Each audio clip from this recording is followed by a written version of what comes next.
মুহাম্মাদুর রাসূলুল্লাহ সাল্লাল্লাহু আলাইহি ওয়াসাল্লাম। মুআজ্জাজ উলামায়ে কিরাম, মুরব্বিয়ানে আযম, বিশেষভাবে আমার পাশে বসা আমার অত্যন্ত প্রিয় মানুষ আমাদের হাজী মঞ্জু সাহেব উপস্থিত আছেন, এই মসজিদের ইমাম এবং খতিব সাহেব মুহতামিম হুজুর উপস্থিত আছেন, আমাদের মুআজ্জিন কমিটির সভাপতি আমাদের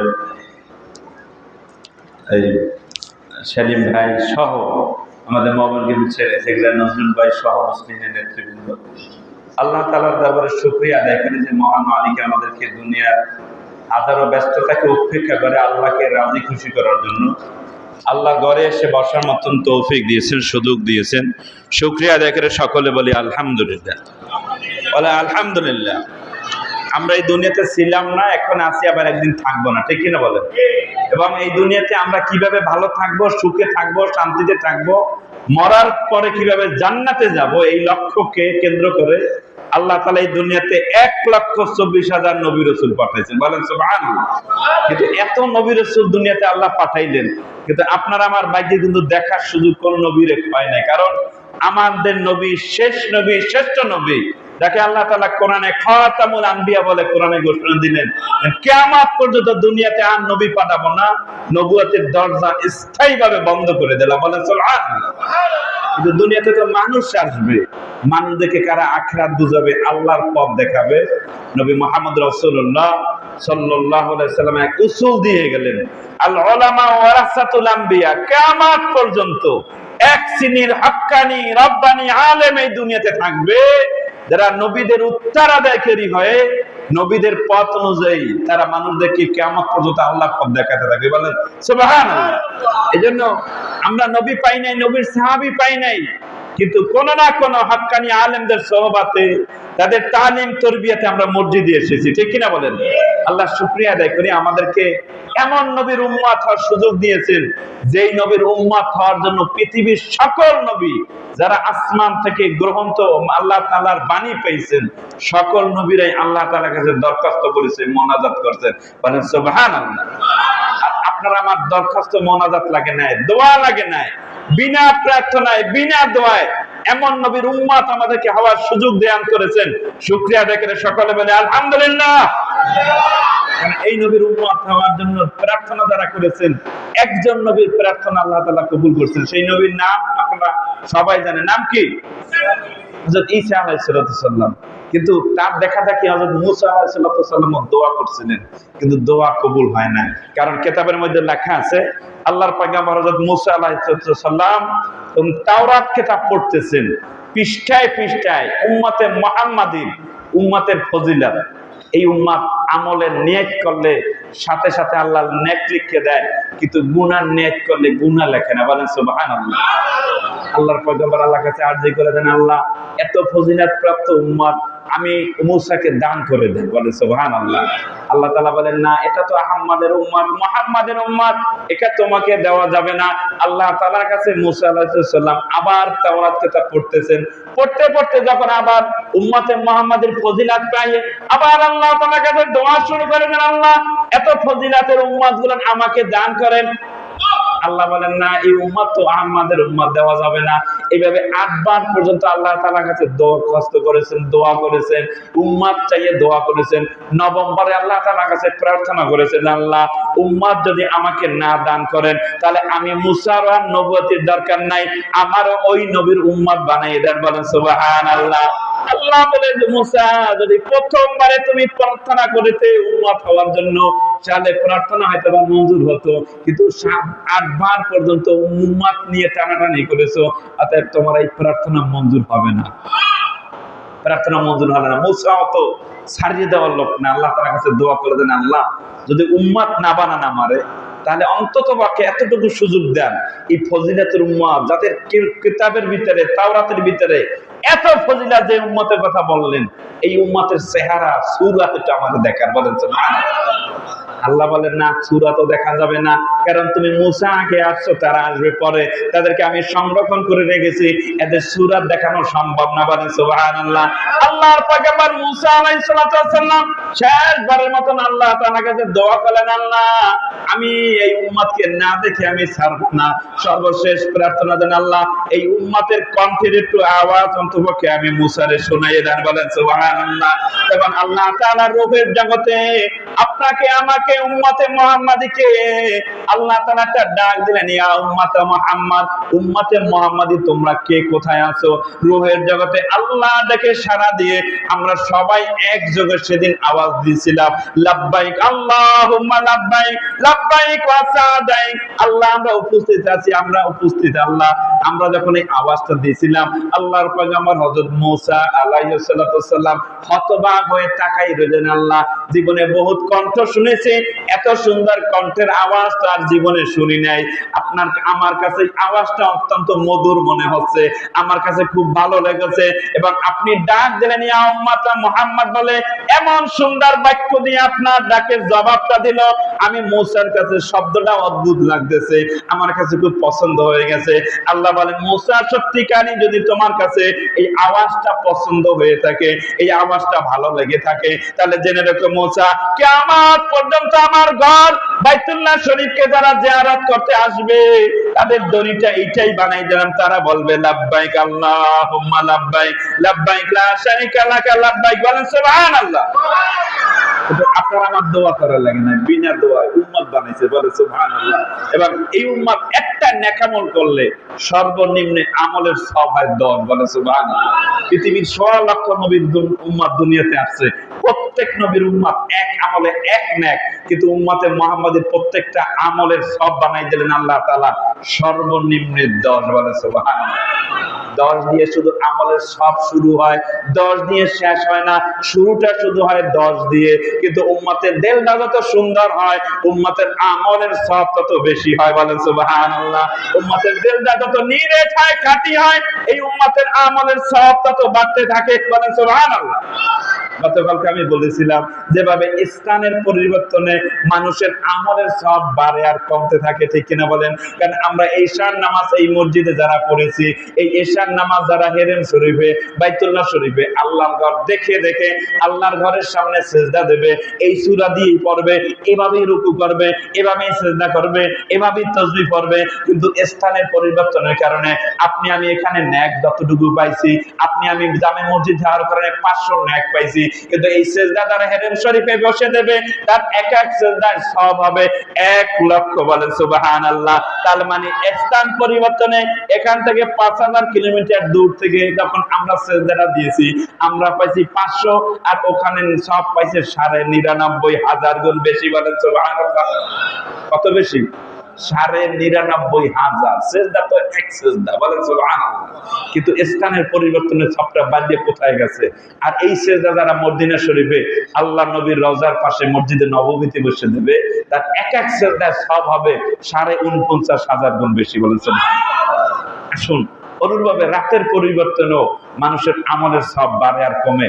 এই রাত্রের ইবাদত আর রমজানের রাত্রের ইবাদত সমান না কম বেশি আছে? বেশি আছে কিনা রমজানে? আবার সেই রাতটা যদি লাইলাতুল কদর হয়, তাহলে কতটুকু বাড়বে? সুবহানাল্লাহ। অনুরূপভাবে দিনের পরিবর্তনে আমলের সব বাড়ে আর কমে।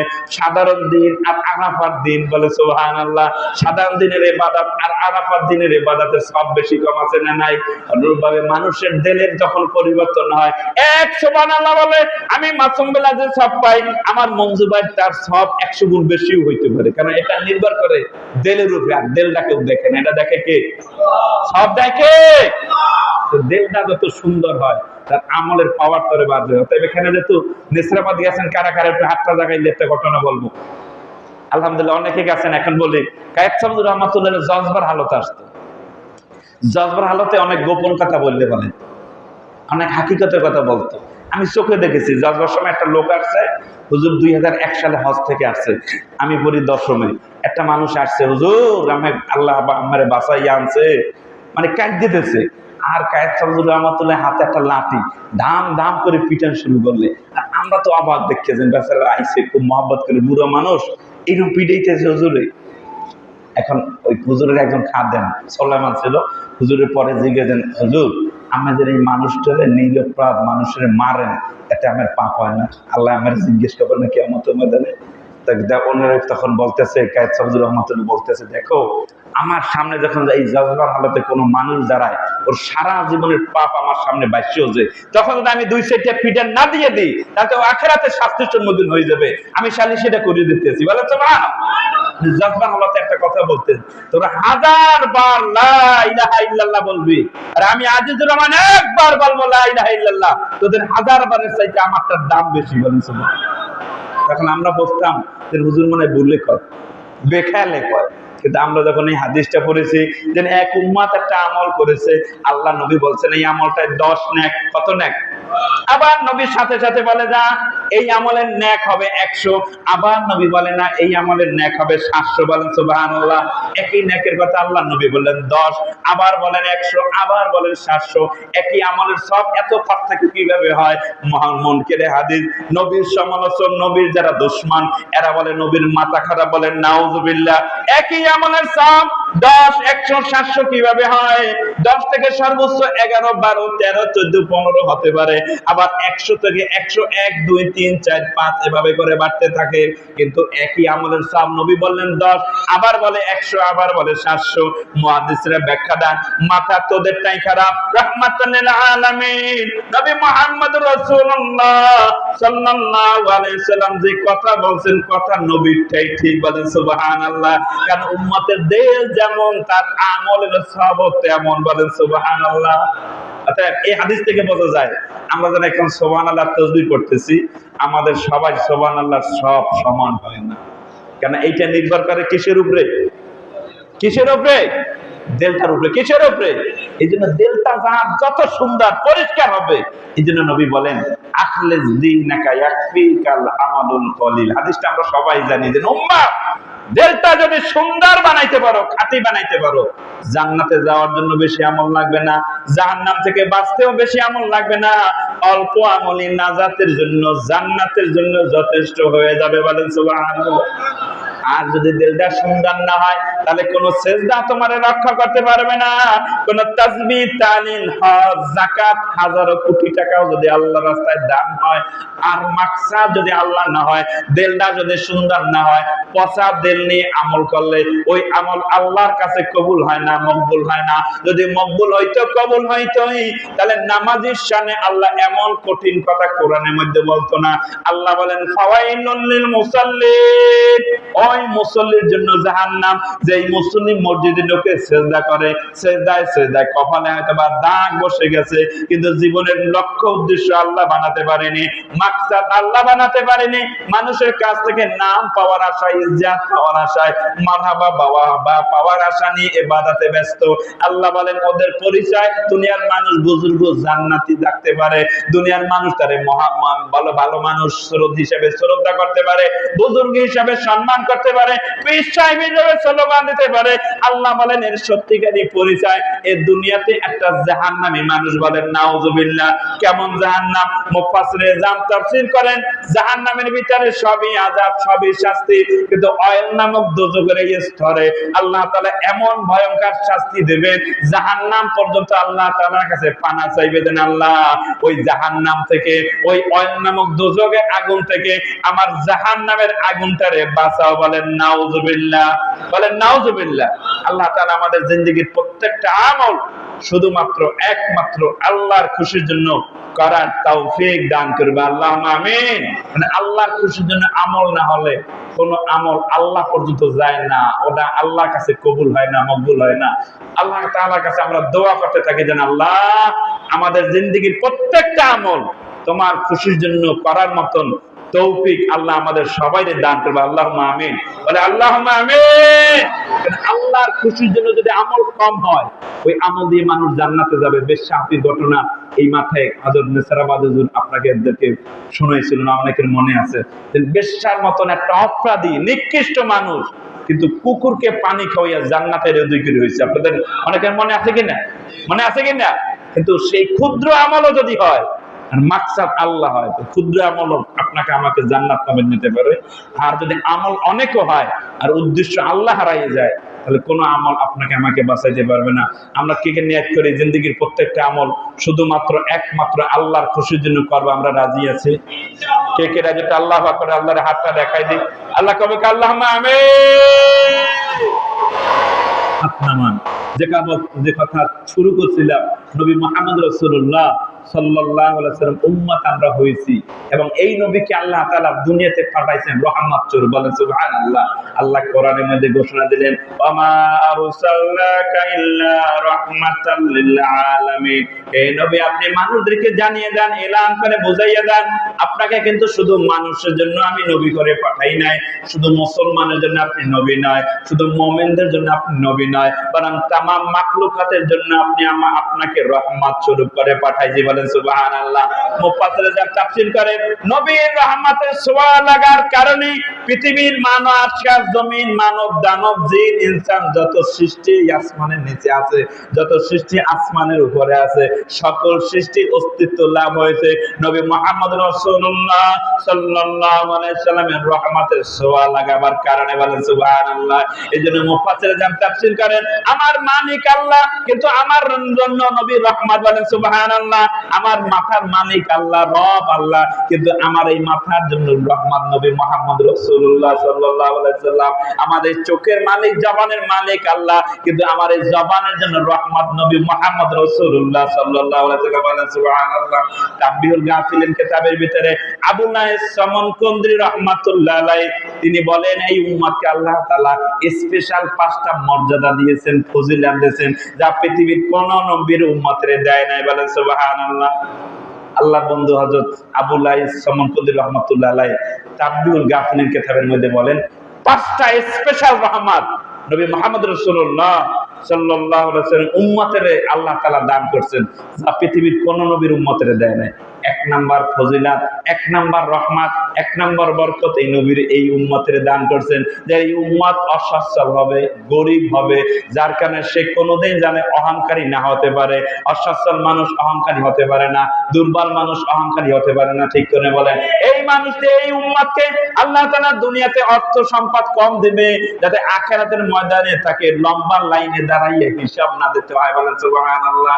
এই উম্মতকে আল্লাহ তাআলা আয়ু কম দিয়েছে, যাতে পাপ কম করতে পারে, বেশি আয়াত পাইলে বেশি পাপ করবে। ঠিক কিনা বলেন? কারণ আমাদের পূর্ববর্তী যে উম্মত দুনিয়াতে আসছে, তারা 1000 বছর, 900 বছর, 800 বছর হায়াত পাইছে। হায়াত যত লম্বা তার পাপ তত বেশি হয়েছে। ঠিক কিনা বলেন? অতএব এই উম্মতকে আল্লাহ তাআলা আয়ু কম দিয়েছে, 50, 60, 70, 80, 90, 100 বছর। তো যাই খুব কম মানুষ, অল্প একটু হায়াত। তার মানে এই অল্প একটু হায়াত যদি কোনো মতে আল্লাহর খুশির জন্য সুন্নাত তরিকা মোতাবেক চলতে পারে, অল্প আমলই তারে জান্নাত তামায় পৌঁছাই দেবে। বলেন সুবহানাল্লাহ। অল্প খাটাই আল্লাহ তাআলা এই উম্মতকে জান্নাত দেবে। এজন্য এটাও নবীর উম্মতের জন্য একটা রহমত। বলেন সুবহানাল্লাহ। এই উম্মতকে আল্লাহ তাআলা শেষ উম্মত বানাইছে। তার মানে এই দুনিয়াতে হযরত আদম আলাইহিস সালাম ইতিহাসে পাওয়া যায়, দুনিয়াতে আসছে এখন থেকে 10,500 বছর পূর্বে হযরত আদম আলাইহিস সালাম আসছে। আদম আলাইহিস সালামের উম্মত যারা মারা গেছে ওই যুগে, এই 10,000 বছর তো তারা কবরে আছে। ঠিক কিনা বলেন? আর এই উম্মতে মুহাম্মাদীকে আল্লাহ তাআলা কবরেও বেশি রাখবে না। এই উম্মত মারা যাওয়ার পরে এরপরে আর কোন উম্মত দুনিয়াতে আসবে না।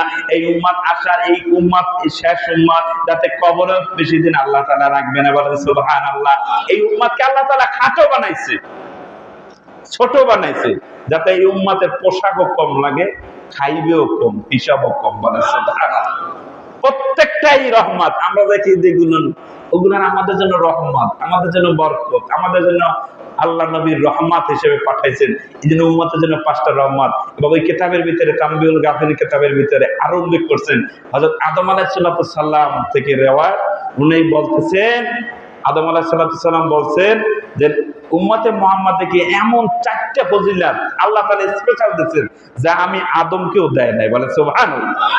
উম্মতে মুহাম্মাদকে এমন 4টা ফজিলত আল্লাহ দিয়েছেন, যা আমি আদমকেও আল্লাহ দেয় নাই। এক নাম্বার ফজিলত, আমি আদম অপরাধ করেছি, আল্লাহর হুকুমকে লঙ্ঘন করার কারণে আমার তওবা করতে সেই শ্রীলঙ্কায় আসছে আমার যাওয়ার লাগবে আরাফার ময়দানে, ওই জামালে রহমান, ওই কাবা, ওই জামালে রহমাতে যাই আমার তওবাটা কবুল হয়েছে। আর উম্মতে মুহাম্মাদি যেখানে বসে তওবা করবে ওই তওবাকে আল্লাহ কবুল করে নেবে, বলেন সুবহানাল্লাহ। এই উম্মতকে আল্লাহ তাআলা আরেকটা ফজিলত দিয়েছেন, যেন আমি অপরাধ করার কারণে আল্লাহ তাআলা আমাকে বিবস্ত্র করে দিয়েছে, উল্লঙ্ঘ করে দিয়েছে। কিন্তু উম্মতে মুহাম্মাদি যত বড় অপরাধী হোক তারা আল্লাহ তাআলা উল্লঙ্ঘ করে না, বিবস্ত্র করে না, বলেন সুবহানাল্লাহ। 3 নাম্বার, আমি অপরাধ করার কারণে আমার স্ত্রী থেকে আমাকে জুদা করে দিয়েছে। কিন্তু এই উম্মতে মুহাম্মাদি যত বড় অপরাধী হোক তারা আর জুদা করে না, বলেন সুবহানাল্লাহ। 4 নাম্বার, আল্লাহ হযরত আদম আলাইহিস সালাম বলেন, আমি অপরাধ করার কারণে আমারে আল্লাহ তাআলা জান্নাত থেকে বাইর করে দিয়েছে। আর এই উম্মতে মুহাম্মাদি অপরাধ করিয়া তওবা করতে করতে জান্নাতে ঢুকে যাবে। আমার একবারে অপরাধের কারণে জান্নাত থেকে বাইর করছে, আর এই উম্মত তওবা করতে করতে জান্নাতে ঢুকে যাবে, বলেন সুবহানাল্লাহ। সেই উম্মতের, সেই নবীর উম্মত আমরা হইতে পারি খুশি নে বাজার, কম খুশি নে বেশি খুশি? সেই নবীর বেলাদাতের মাস চলতেছে সারা পৃথিবীতে, নবীর বেলাত হয়তো মিলাদ অথবা তার সিরাত এই আলোচনা চলতেছে, ঠিক কিনা বলেন?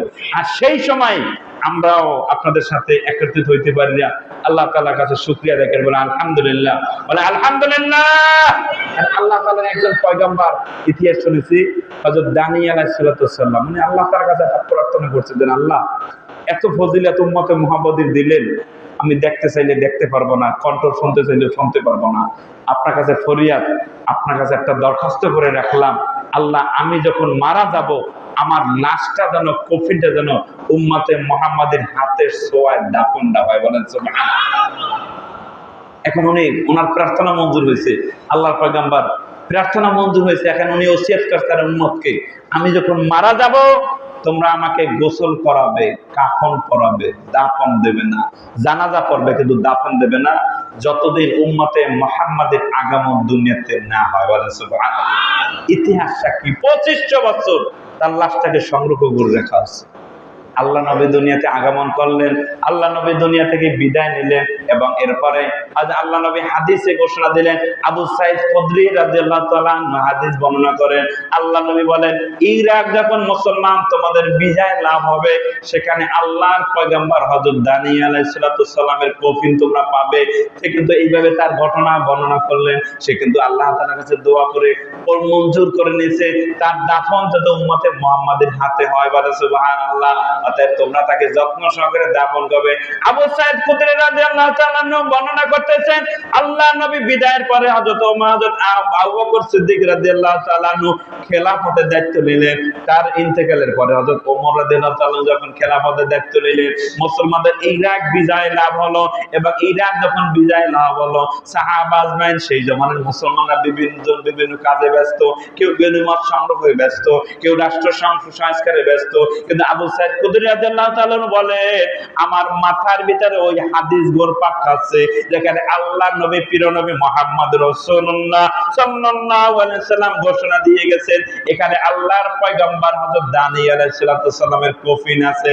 উনি ঘুরতে ঘুরতে সব জায়গায় খোঁজ করতেছে, আল্লাহ নবী মুহাম্মদ রাসূলুল্লাহ সাল্লাল্লাহু আলাইহি সাল্লামের কোনো কথা তো জীবনে অসত্য হয় না, যত কথা বলছেন সত্য বাস্তবায়ন হয়েছে। অর্থাৎ নবী ঘোষণা দিয়েছেন এখানে আল্লাহর পয়গম্বরের কফিন আছে। উনি খোঁজ করতেছেন বিভিন্ন জায়গায়, খোঁজ করতে করতে রাজপ্রাসাদের মধ্যে ঢুকে গেলেন, দেখতেছেন বিশাল একটা কফিন রাখা আছে। এক বুড়া কফিনটারে পাহারা দিতেছেন, গুনগুনিয়া বুড়া। উনি কাছে যাই আওয়াজ দিলেন, লেমানিত তাবুত, ওই বুড়া এই কফিনটা কার কফিন, এটা কার লাশ, কার কফিন? উনি আওয়াজ দিলেন, আপনি কি জানেন না এটা তো আল্লাহর পয়গম্বর হযরত দানিয়েল আলাইহিস সালামের কফিন, বলেন সুবহানাল্লাহ। আবু সাঈদ খুদরি রাদিয়াল্লাহু তাআলা বর্ণনা করেন, আমি আর নিজেকে ধরে রাখতে পারলাম না, আল্লাহু আকবার বলে দিয়ে সাদাকা রাসূলুল্লাহ সাল্লাল্লাহু আলাইহি সাল্লাম, আমি আওয়াজ দিলাম, আল্লাহ রাসূল সত্যই বলেছেন, আল্লাহর পয়গম্বরের কফিন আমরা পেয়ে গেছি, বলেন সুবহানাল্লাহ। 2500 বছর পর আবু সাঈদ খুদরি রাদিয়াল্লাহু তাআলা আনহুর নেতৃত্বে সাহাবা আজমাইনের হাতের ছোঁয়ায় আল্লাহর পয়গম্বরের এই কফিনটা দাফন করা হয়েছে, বলেন সুবহানাল্লাহ। আর আমরা যখন বিনা মোনাজাতে, বিনা প্রার্থনায়, বিনা দোয়ায় এই নবীর উম্মত হয়েছি, যার কারণে আমাদের কাছে মূল্য নাই, গুরুত্ব নাই, ঠিক কিনা বলেন? যার কারণে এই এই উম্মতকে আল্লাহ তাআলা বেশি খাটাইতেও চায় না, অল্প আমলের বিনিময় জান্নাতের ব্যবস্থা করে রাখছেন। বলেন ঠিক কিনা বলেন? অল্প একটু সময়, এবং এই সময়টা এতই ক্ষুদ্র সময়, আল্লাহ কোরআনের মধ্যে বলেন মিকদারুহু 50 আলফা সানা। আখিরাতের ময়দানের সাথে যদি দুনিয়ার জীবনের তুলনা করো তাহলে মাত্র 1.5 সেকেন্ডের জীবন হয় দুনিয়ার জীবন। ঠিক কিনা বলেন? আল্লাহ বলেন আখিরাতের জীবনের একদিন দুনিয়ার 50,000 বছরের সমান। বলেন সুবহানাল্লাহ। এইজন্য উলামা ইকরাম হিসাব মিলিয়ে দেখিয়েছেন, দুনিয়াতে যদি কেউ 100 বছর হায়াত পায়, 100 বছর আখিরাতের দিনের সাথে তুলনা করলে 100 বছর হবে মাত্র 1.5 সেকেন্ডের জীবন। কয় সেকেন্ড? কয় সেকেন্ড? কয় সেকেন্ড? 1.5 সেকেন্ডের জীবন চলতেছে। হিসাব মিলিয়ে দেখতে হবে।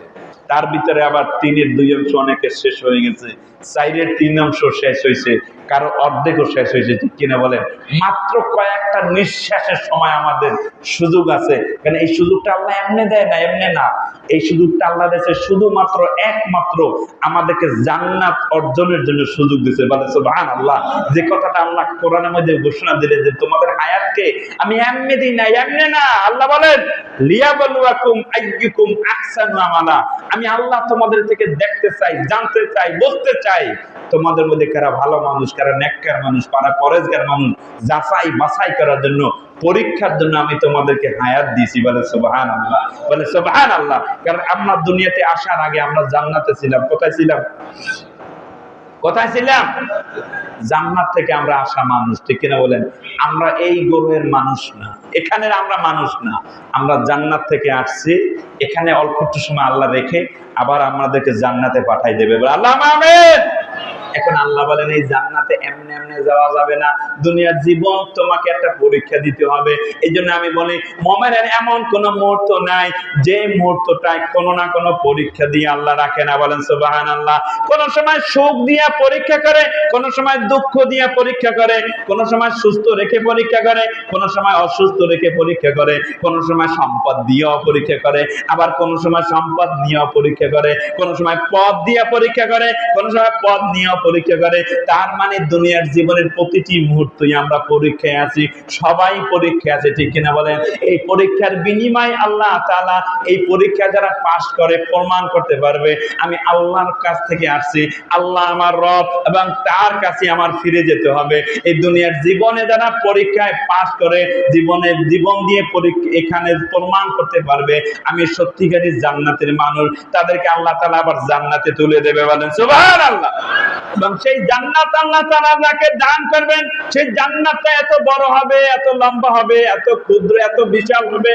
আল্লাহ বলে কোরআন হাদিসের ভিতরে, বুখারী শরীফের হাদিসের ভিতরে প্রিয় নবী মুহাম্মদ রাসূলুল্লাহ সাল্লাল্লাহু আলাইহি সাল্লাম ইরশাদ করেন সবচেয়ে ছোট জান্নাত আল্লাহ তাআলা যারে দান করবেন, সবচেয়ে ছোট জান্নাত যাকে দেবেন সেই জান্নাতটা হবে পৃথিবীর মতন 10 পৃথিবীর সমান। বলে সুবহানাল্লাহ। কত পৃথিবীর সমান? আপনি চিন্তা করছেন কত বড় হবে সেই জান্নাত? তাহলে আপনি মিলান আমাদের দেশটা বাংলাদেশ এর ব আর শ ভিন্ন দেশে পড়তে পেরে মানচিত্রে লেখারও জায়গা নাই বাংলাদেশ। সেই বাংলাদেশের এক প্রান্ত থেকে আর এক প্রান্ত খুব কম মানুষই গেছে।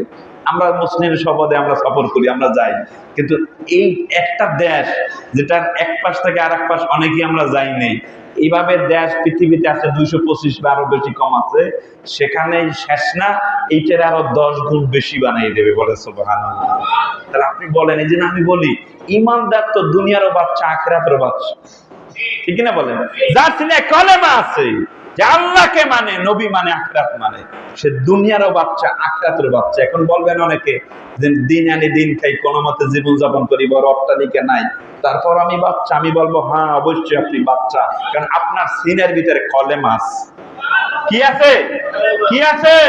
কি আছে? যারা এই কলেমা সিনার ভিতরে আল্লাহ তাআলা দান করছেন, লা ইলাহা ইল্লাল্লাহ মুহাম্মাদুর রাসূলুল্লাহ, ঈমান যার সিনে আছে, কারণ ঈমান আপনাকে আমাকে জান্নাত তামাই পৌঁছে দেবে। বলেন সুবহানাল্লাহ। এই ঈমান আপনাকে আমাকে আল্লাহ পর্যন্ত পৌঁছে দেবে। এখন আহলে সুন্নাত ওয়াল জামাতের আকীদা ও বিশ্বাস, একটা বিশ্বাস আছে যে ঈমানদারদের স্থায়ী ঠিকানা হবে জান্নাতে। বলেন সুবহানাল্লাহ। এখন ওলামা کرام বলবেন, ওলামা کرام সাধারণ মানুষ বলতে পারে গুনাহগার যদি হয়, মুমিন কলেমা পড়ছে, আল্লাহরে মানে, নবী মানে, আখিরাত মানে, কিন্তু সে যদি পাপিষ্ঠ হয়, গুনাহগার হয়, তাহলে কি হবে? ওলামা একরামদের ফতোয়া আছে, যদি ইমানদার গুনাহগারও হয়, গুনার পরিমাণ শাস্তি ভোগের পর হলেও মুমিন সব একদিন না একদিন জান্নাতে চলে যাবে। বলেন সুবহানাল্লাহ।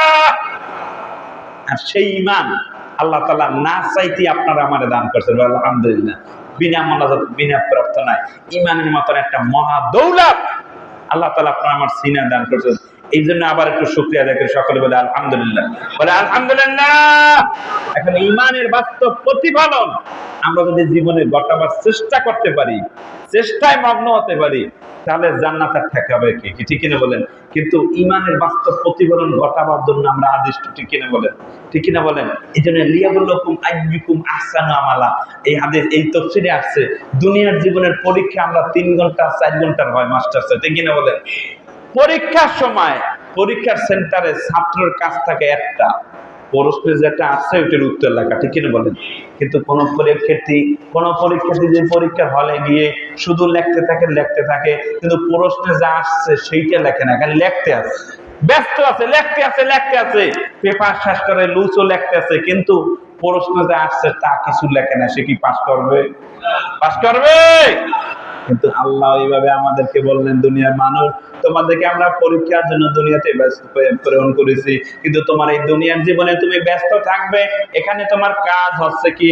আল্লাহ বলেন, ওমা খালাকতুল জিন্না ওয়াল ইনসা ইল্লা লিয়াবুদুন। ও দুনিয়ার মানুষ, আমি আল্লাহ কিন্তু তোমার এই দুনিয়াতে পাঠাইছি আমোদ করার জন্য নয়, ফুর্তি করার জন্য নয়। আমি আল্লাহ তোমার দুনিয়ার জীবন দিয়েছি শুধুমাত্র একমাত্র আমি আল্লাহর গোলামের জন্য জীবন দিয়েছি। বলেন সুবহানাল্লাহ। অতএব যে বান্দা দিয়ে আল্লাহর গোলামি যত বেশি হয়, যে বান্দা দিয়ে আল্লাহর ইবাদত যত বেশি হয়, যেই বান্দা দিয়ে আল্লাহর সিজদা যত বেশি হয়, যেই বান্দা দিয়ে আল্লাহর তাসবিহ যত বেশি হয়, ওই বান্দার দামও আল্লাহ তাআলার কাছে তত বেড়ে যায়। বলেন সুবহানাল্লাহ। আর যেই বান্দা দিয়ে আল্লাহর গোলামি হয় না, আল্লাহর সিজদা করে না, আল্লাহর তাসবিহ পড়ে না, সে যত বড় দুনিয়ার ধনী মানুষ হোক না কেন, যত বড় পদের পদস্থ মানুষ হোক না কেন, ওই মানুষের দাম আল্লাহ তাআলার কাছে কোনো দামই নাই, ঠিক কিনা বলেন? ওই মানুষের পরিচয় আল্লাহ তাআলা কোরআনের মধ্যে এভাবে ঘোষণা দিলেন যে মানুষ আমি আল্লাহরে আল্লাহ বলে ডাকতে পারলো না, আমি আল্লাহর সিজদা করতে পারলো না, আমি আল্লাহর তাসবিহ পড়ে না, আমি আল্লাহকে ডাকে না। আল্লাহ বলেন এদের পরিচয় আছে, এদেরকে দেখতে মানুষ, সূরাতে মানুষ, আকৃতিতে মানুষ, মানুষের মতন হাত আছে, পা আছে, চোখ আছে, নাক আছে, মুখ আছে, মাথা আছে, কিন্তু আসলে এগুলো মানুষ না। মানুষ যদি হইতই তাহলে আমি আল্লাহরে না ডাকতে পারতো না। বলেন সুবহানাল্লাহ। মানুষ যদি হইতো তাহলে আমি আল্লাহরে ডাকতো, যেহেতু মানুষ না, মানুষ রূপী এটা জানোয়ার। বলেন নাউজুবিল্লাহ। আমার নিজ থেকে গালি না, আল্লাহ বলেন উলাইকা কাল আনআম বাল হুম আদাল, এরা জমিনে থাকা দোপায়া জানোয়ার। সূরাতে মানুষ, আজকেতে মানুষ, আসলে মানুষ না, মানুষ রূপী জানোয়ার। বলেন নাউজুবিল্লাহ। আল্লাহ তাআলা কুকুর শ্রীগালের সাথে তুলনা করলে, আবার কুকুর শ্রীগালের সাথে তুলনা করলে আল্লাহ থামে না। আল্লাহ বলেন বাল হুম আদাল। কুকুর শ্রীগালের দুনিয়াতে একটা পদ আছে, তার একটা পজিশন আছে, সে জাতে কুকুর, জাতে শ্রীগাল। কিন্তু যেই মানুষ হইয়া মানুষ আল্লাহরে ডাকে না, কারণ পশুর তো আর বিবেক আল্লাহ দেয় নাই, বিবেচনা শক্তি দেয় নাই। ও কোন মা কোনটা মা আর কোনটা খালা কিছু জানে না, ঠিক কিনে বলেন? কোনটা নিজের মালিকের, কোনটা অপরের, ওটা জানে না। কিন্তু আল্লাহ তাআলা মানুষকে যেহেতু বিবেক দিয়েছে, বিবেচনা শক্তি দেওয়ার কারণে এই মানুষকে আল্লাহ তাআলা সৃষ্টির সেরা আশরাফুল মাখলুকাত ঘোষণা দিলেন। এই বিবেচনা শক্তি দিয়াও যারা আমি আল্লাহরে ডাকতে পারলো না, আমি আল্লাহর তাসবিহ পড়লো না, আমি আল্লাহর ইবাদত করলো না, আল্লাহ বলেন বাল্লুম আবাল, এরা জমিনে থাকা সর্বনিকৃষ্ট প্রাণী, ওই কুকুরের চাইতেও খারাপ। বলেন নাউজুবিল্লাহ। ওই শুকরের চাইতেও খারাপ। বলেন নাউজুবিল্লাহ। তবে আল্লাহর শুকরিয়া আদায় করে আমরা যারা হয়তোবা আমাদের সবার আমল আমার মুহতামিম হুজুরের মতন হবে না, সবার আমল আমার মুনজুবের মতন হবে না, কিন্তু আমরা সবাই কলেমা লা ইলাহা ইল্লাল্লাহ মুহাম্মাদুর রাসূলুল্লাহ দাবিতে সবাই সমান, ঠিক কিনা বলে? কারণ আমার ওই কলেমা, আমার মুহতামিম হুজুরের ওই কলেমা, সেলিম ভাইয়ের ওই কলেমা, নজরুল ভাইয়ের ওই কলেমা, ঠিক কিনা? আমাদের সবার কলেমা এক না ভিন্ন?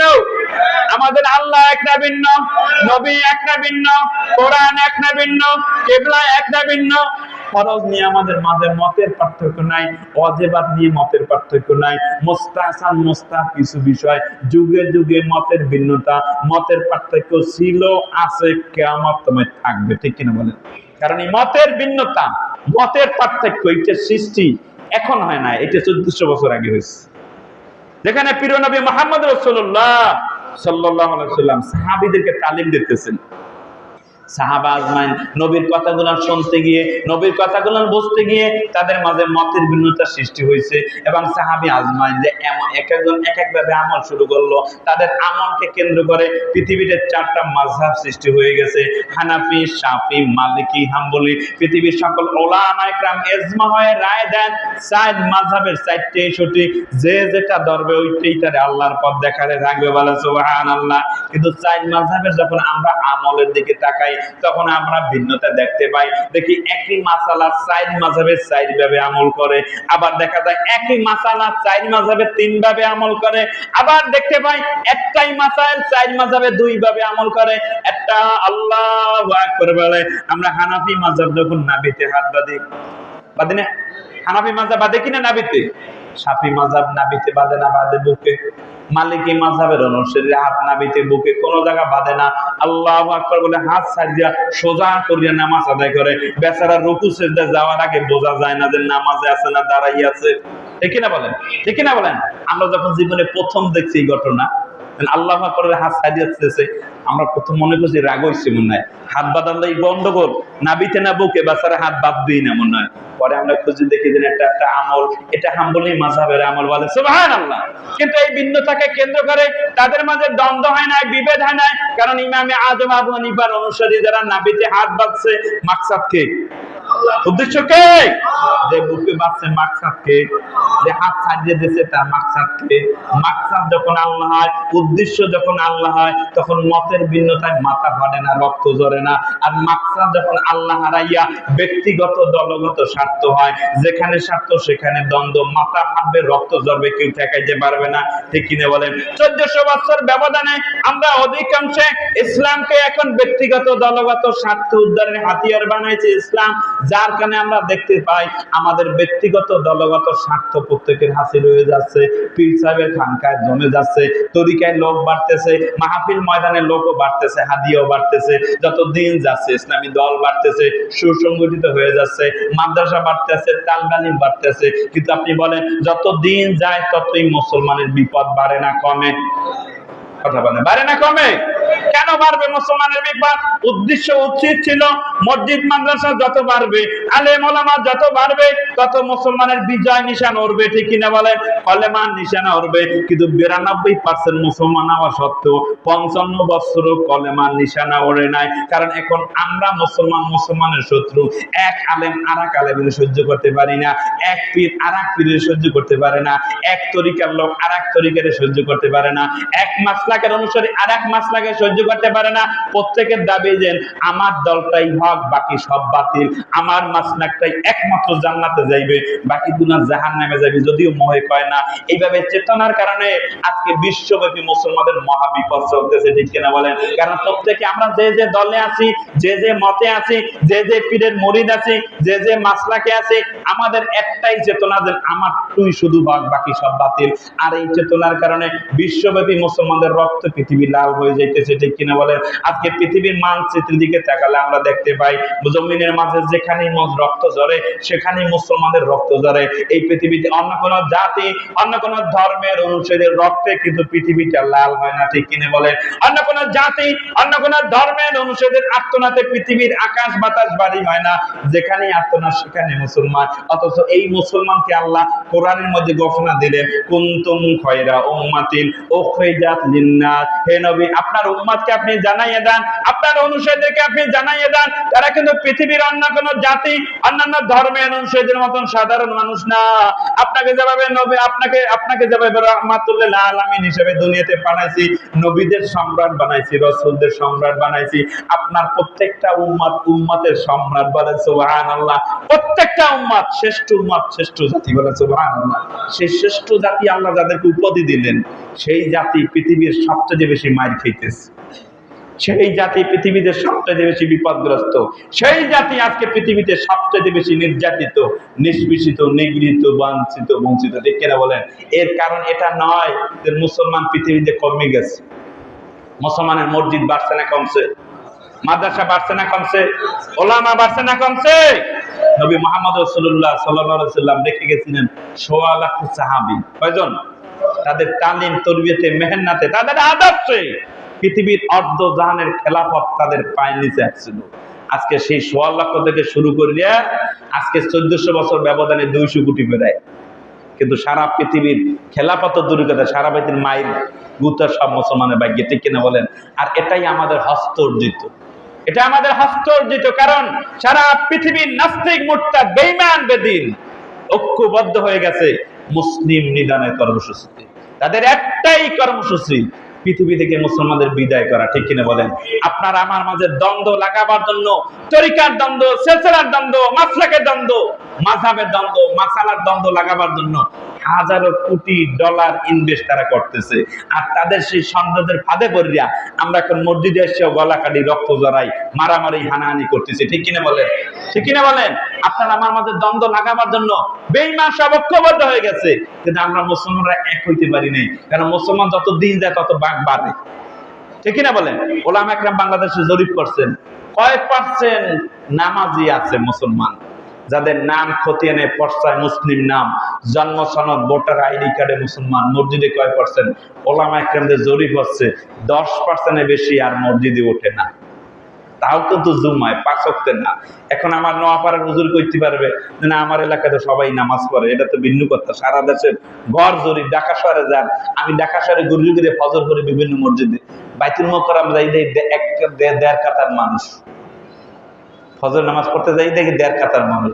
আমি ঢাকা শহরে দীর্ঘদিন থাকি, আমি এক একদিন এক এক মসজিদে যাই, আরে দুরবস্থা একদম। জুমার নামাজে মসজিদে জায়গা দিতে পারেন না, রাস্তাও ভরে যায়, কিন্তু ফজরে 1.5 কাতার, 1 কাতার, আধা কাতার, কোন জায়গায় নাম আজানই হয় না। আসুন, আমরা 10%-এর বেশি জুমার পর্যন্ত আসে না। আপনি বলেন ওলামা